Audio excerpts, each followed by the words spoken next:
पंचायत में पानी नहीं गिर रहा है तो हम लोग शीघ्र कार्रवाई करेंगे। 15 दिनों में यदि वो पूरा नहीं काम को चालू नहीं कराते हैं तो ऐसे परिस्थिति में उनके खिलाफ प्राथमिकी दर्ज की। अगले 5 वर्ष में पूरी तरह पूरा गांव सीसीटीवी से कैमरे में युक्त हो। हम शुरुआत कर रहे हैं, ये 2021-22 में हम शुरुआत कर रहे हैं, क्योंकि लगभग 39,000 गांव है बिहार में और 8,000 से अधिक पंचायतें हैं भी हमारे पास। तो हम लोगों ने टारगेट किया कि पहले पंचायत केंद्र को पूरी तरह व्यवस्थित करें।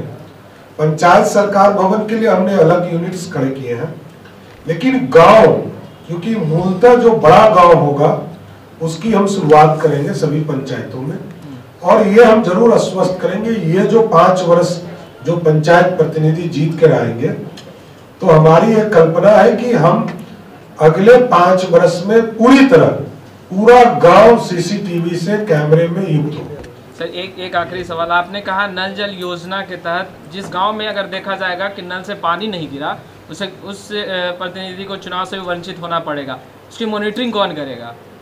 देखिए, इसके लिए डिस्ट्रिक्ट मजिस्ट्रेट, डीपीआरओ और प्रखंड विकास पदाधिकारी को निर्देशित किया गया है कि जिस भी नल से पानी नहीं गिरता हो उसको एक कॉल अटेंशन का एक पत्र दीजिए उस मुखिया को, वो उस वार्ड कमिश्नर को, और 15 दिनों में यदि वो पूरा नहीं काम को चालू नहीं कराते हैं तो ऐसे परिस्थिति में उनके खिलाफ प्राथमिकी दर्ज की।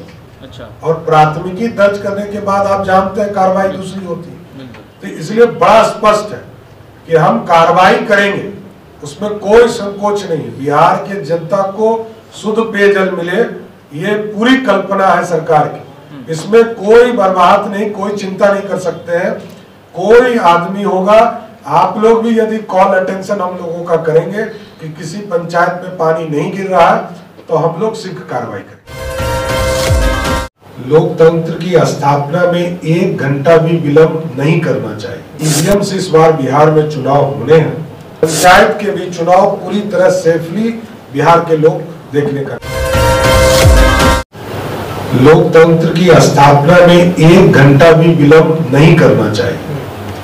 जिस तरह लोकसभा का चुनाव, विधानसभा का चुनाव होता है, उसी तरह पंचायतों का भी चुनाव होना चाहिए।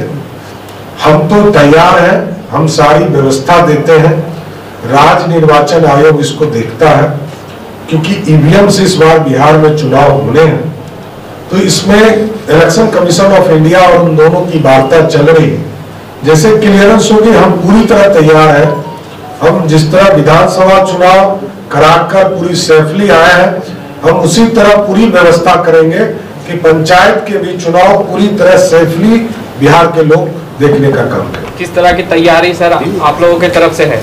फिर पूरी तरह देखिए, प्रशासनिक तौर पर हम लोग पिछले 6 महीने से इस पर काम प्रशासन कर रहा है। सारे चीजों को ईवीएम से लेकर सारे चीजों की व्यवस्था की जा रही है, और स्वाभाविक है जिस तरह सैनिटाइजेशन का काम करना है, जिस तरह विधानसभा के चुनाव में इन चीजों की प्रक्रिया पूरी की गई है, हम उसी मानक पर सारे चीजों को पंचायत के चुनाव में भी करें। लोकतंत्र की स्थापना में 1 घंटा भी विलंब नहीं करना चाहिए। जिस तरह लोकसभा का चुनाव, विधानसभा का चुनाव होता है, उसी तरह पंचायतों का भी चुनाव होना चाहिए। हम तो तैयार हैं, हम सारी व्यवस्था देते हैं, राज्य निर्वाचन आयोग इसको देखता है, क्योंकि ईवीएम से इस बार बिहार में चुनाव होने हैं। तो इसमें इलेक्शन कमीशन ऑफ इंडिया और उन दोनों की वार्ता चल रही है। जैसे क्लियरेंस होगी, हम पूरी तरह तैयार हैं। हम जिस तरह विधानसभा चुनाव कराकर पूरी सेफली आए हैं, हम उसी तरह पूरी व्यवस्था करेंगे कि पंचायत के भी चुनाव पूरी तरह सेफली बिहार के लोग देखने का काम करें। किस तरह की तैयारी सर आप लोगों की तरफ से है? फिर पूरी तरह देखिए, प्रशासनिक तौर पर हम लोग पिछले 6 महीने से इस पर काम प्रशासन कर रहा है। सारे चीजों को ईवीएम से लेकर सारे चीजों की व्यवस्था की जा रही है, और स्वाभाविक है जिस तरह सैनिटाइजेशन का काम करना है, जिस तरह विधानसभा के चुनाव में इन चीजों की प्रक्रिया पूरी की गई है, हम उसी मानक पर सारे चीजों को पंचायत